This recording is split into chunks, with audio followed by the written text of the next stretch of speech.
मुंगीपा ने जो तपस्या की थी, जहाँ पर रहते थे, वो ये जगह है। इस जगह पर बैठ कर के बाबा मुंगीपा जी तपस्या किया करते थे। जो नारी होते हुए भी जिसे बाबा के रूप में धोखा गया, जहाँ पर खुद बाबा मुंगीपा विराजमान होते थे और इसी जगह पर वो समाये भी थे और यहीं जो है आकर के लोगों से मिलते थे। तो ये वही जगह है, बाबा मुंगीपा का एक प्यारा सा सुंदर सा मंदिर आप देख रहे हैं।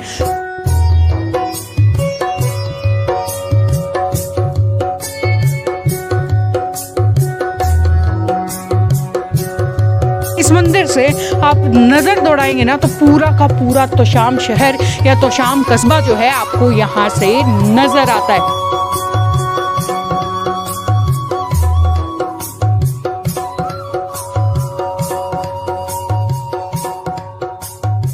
एक राजा और रानी की बेटी, एक राजकुमार की बहन, खुद एक राजकुमारी, एक महारानी, महारानी चंद्रावली, जिसे अब जाना जाता है बाबा मुंगीपा के नाम से। ऐसा कौन सा ये भगवान है या कौन सा ऐसा ये साधु संत है जो नारी होते हुए भी जिसे बाबा के रूप में धोखा गया, नारी होते हुए भी जिसे नाथ का दर्जा दिया गया। ये नाम जो आप सुन रहे हैं ना, बाबा मुंगीपा, भिवानी जिले के तोशाम कस्बे के आसपास खूब सुना जाता है, खूब इस नाम की मान्यता है, इनकी मान्यता है बहुत सारी।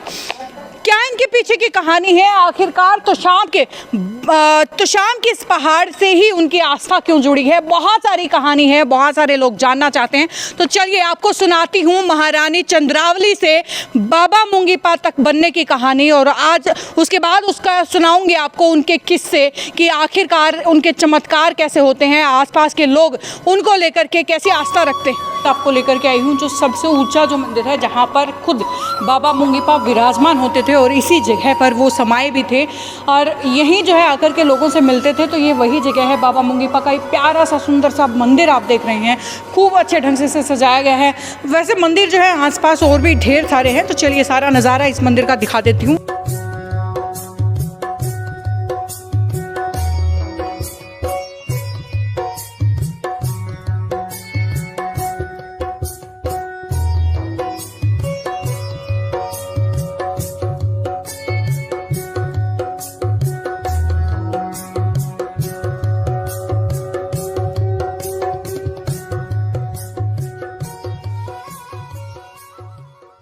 स्पेशली लोग जो भी आते हैं ना यहाँ पे, ख़ासतौर से तोशाम के लोग भी अगर आते हैं तो ये नज़ारा ज़रूर देख करके जाते हैं कि मुंगीपा के इस पहाड़ से, इस मंदिर से आप नज़र दौड़ाएंगे ना तो पूरा का पूरा तोशाम शहर या तोशाम कस्बा जो है आपको यहाँ से नज़र आता है।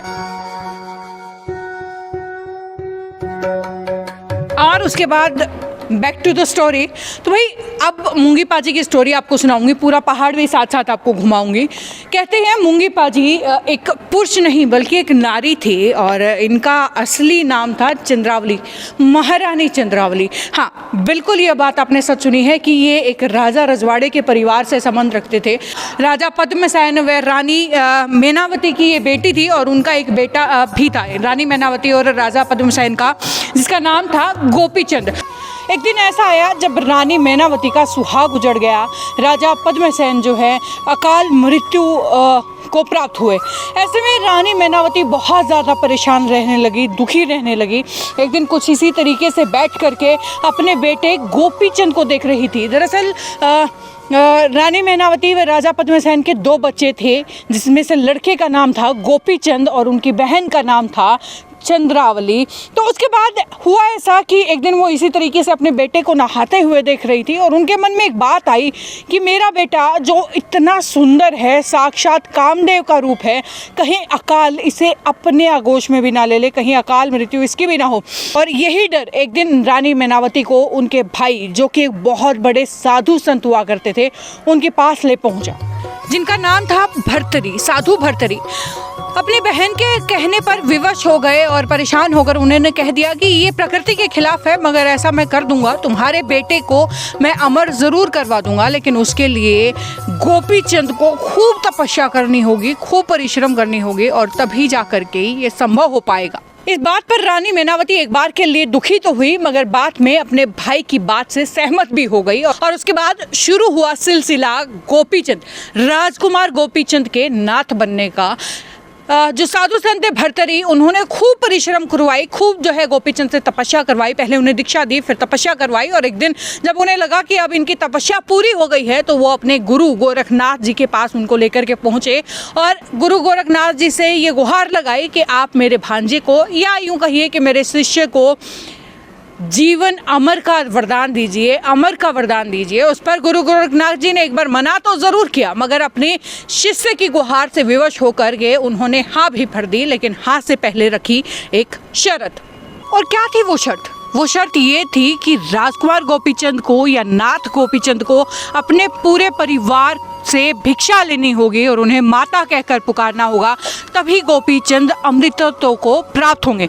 ऐसा सुनकर गोपीचंद जो है अपने घर पर चले गए। उन्होंने अपनी माँ को माता कहकर के भिक्षा ली, यहाँ तक कि अपनी पत्नी को भी उसने माता कहकर के भिक्षा प्राप्त की। और उसके बाद गोपीचंद चल पड़े अपनी बहन की महल की तरफ, जो शादीशुदा थी, अपनी बहन की तरफ, महल की तरफ बढ़े और जाकर के कहा, माता चंद्रावली से कहिए कि उनका भाई आया है भिक्षा लेने के लिए, उसे भिक्षा दें और उसका कर्तव्य निभाए।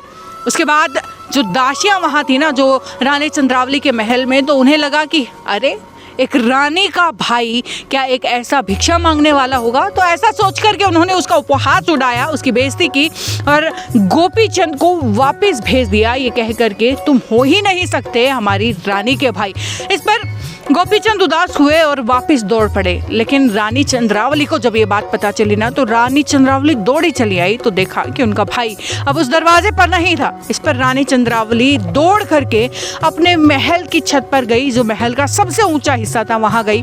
वहाँ से जाकर के देखा तो दूर कहीं एक सड़क पर जो उन्हें अपने भाई गोपीचंद जाते हुए नजर आ रहे थे। इस पर उन्होंने खूब आवाज़ें दी अपने भाई को, गोपीचंद को, मगर गोपीचंद ने ना मुड़ करके देखा और ना ही गोपीचंद मुड़ करके वापिस आए। इस पर क्या हुआ? रानी चंद्रावली को इतना ज़्यादा दुख हुआ कि उन्होंने अपने ही महल की छत से कूद करके अपनी जान दे दी। और उसके बाद सिलसिला शुरू होता है रानी चंद्रावली के बाबा मुंगीपा बनने तक का। दरअसल आत्महत्या करने के बाद जब ये जानकारी, ये खबर उनके भाई गोपीचंद तक पहुंची, तो इस पर गोपीचंद बहुत ज़्यादा उदास हुए और अपने बहन के मृत शरीर को लेकर के पहुंचे गुरु गोरखनाथ के पास।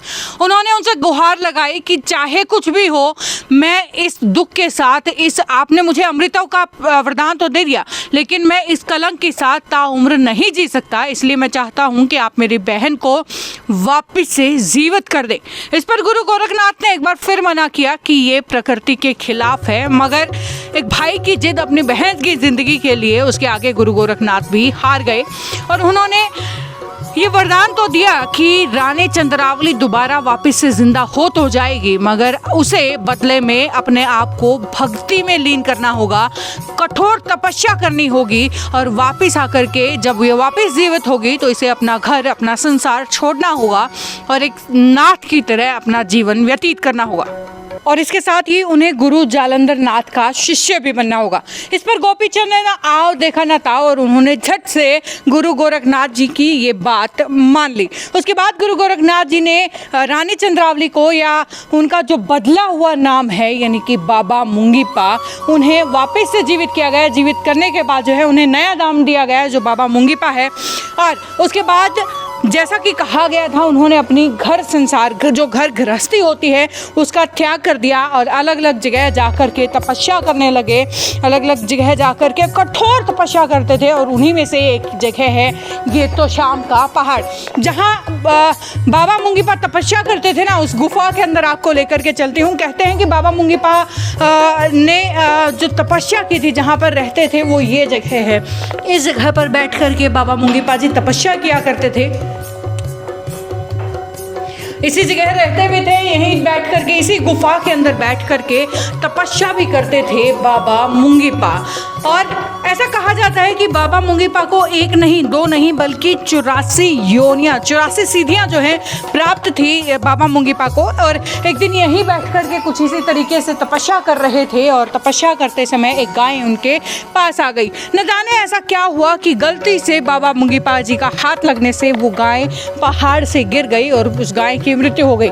इस बात का इतना गहरा शोक, इतना गहरा दुख बाबा मुंगीपा को लगा कि उन्होंने जिस वक्त वो जहाँ बैठे थे ना, वहीं बैठे बैठे समाधि ले ली। जो अभी मंदिर मैंने आपको नीचे दिखाया था, वो वहीं लोगों से मिलने आते थे, उन्हीं को, लोगों को दर्शन वो वहीं बैठकर दिया करते थे और वहीं उन्होंने समाधि ले ली। और समाधि लेने के बाद आज तक बाबा मुंगीपा को यहाँ के लोग पूजते हैं। उसके बाद एक कहावत और है, कहते हैं बाबा मुंगीपा ने समाधि लेने के बाद भी यहाँ बहुत लोगों को दर्शन दिए। उसकी कहानी भी आपको सुनाती हूँ, चलिए।